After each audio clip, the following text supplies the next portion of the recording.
This is where you're gonna set your chord. Then this is where you're gonna arrange your chord. If you are cool with that, this is an inbuilt standalone. All right, so you can just arrange your beat right here. Super crazy.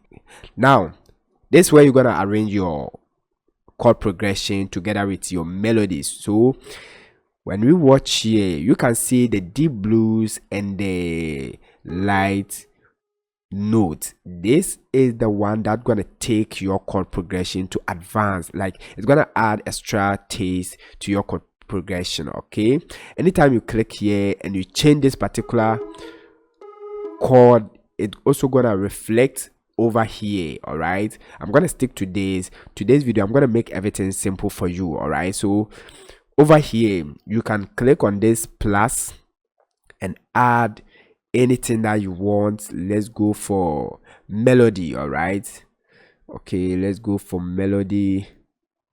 Let's double click this one, and now guys, you can see it has also been added over here. You can actually solo this or mute the top one, any of them.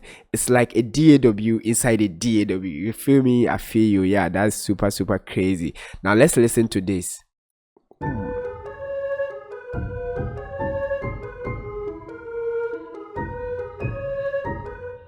All right, that's super crazy. We're gonna